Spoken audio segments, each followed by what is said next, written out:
Mimi nakuwa hapa kwa sababu ya magonjwa ya mtoto. Mtoto aligonjoka, inakuwa juma ya 3 mtoto anagonjwa. Niko naongea naye sasa mimi nafika kwenye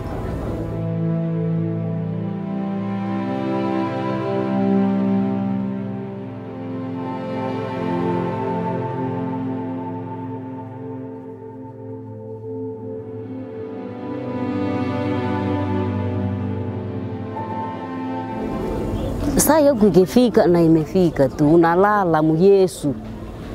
Tumaini yangu mimi natumaini nilishafikisha mtoto kwenye waganga atapona. Basi kufuatana na gisi nilimfikisha hapa mtoto nilikuwa nilishasema ndamkosa. Mimi nilishakuwa natumaini ke mtoto wangu atapona.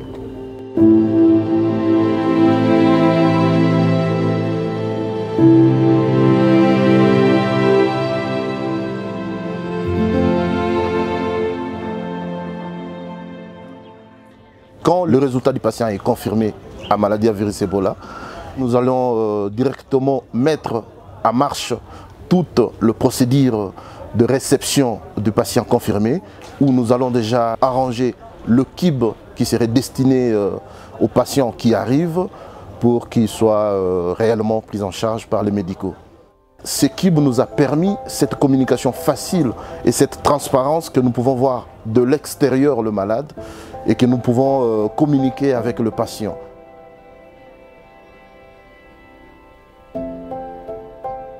Dans ce milieu, vous avez une utilisation des services qui est autour de 20%. Ça veut dire 2 personnes sur 10 accèdent aux soins de santé.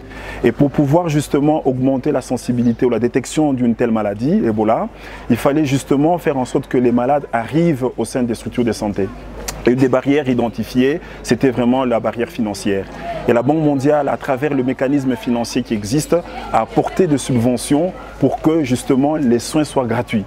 Et nous avons constaté que les malades ont utilisé les services de santé, ce qui a permis justement d'augmenter le niveau de surveillance et le niveau de détection des cas suspects.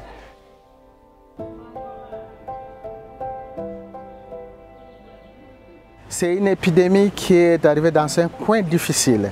À l'est du pays, une zone où il y a l'insécurité, il y a les mouvements des rebelles. C'est quelque chose qui n'a pas facilité la tâche à ce qu'on puisse organiser la riposte comme il se doit. Donc l'approche ciblée, les aires de santé, l'espace, mener une investigation approfondie pour comprendre les contours, comment les malades sont contaminés et quelles sont les personnes exposées que nous pouvons déjà cibler pour la prévention.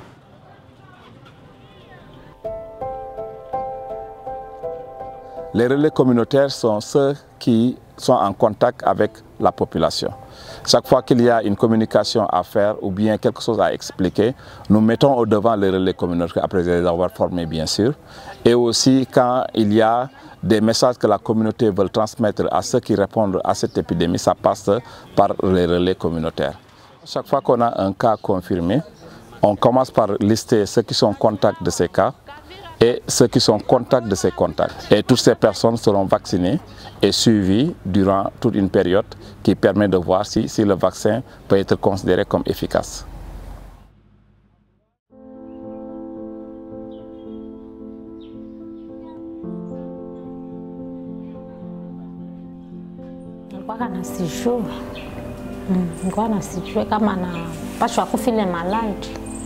Tukasema tumlete hapa ku generale, kumuleta pale njo akakufia tu pale na tukunakata fishi akakufia pale, tukabeba maiti tukipeleka kunyumba.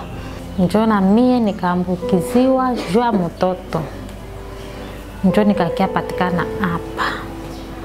Niliendelea bali nitunzaka bie nikapona.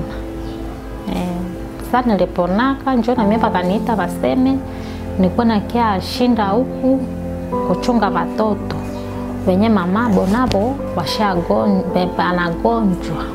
Watoto tunawanawishaka, tunawakulisha, tunawafuria, tunawabeba kumgongo, tunawapenda, tunawakamata savetu. Nasema tu merci, baendelee tu kututumia dawa. Jua kunge kwa dawa hatungepona, tungekufa kabisa sie wote. Merci kabisa. Waendelee tu wasichoke kabisa.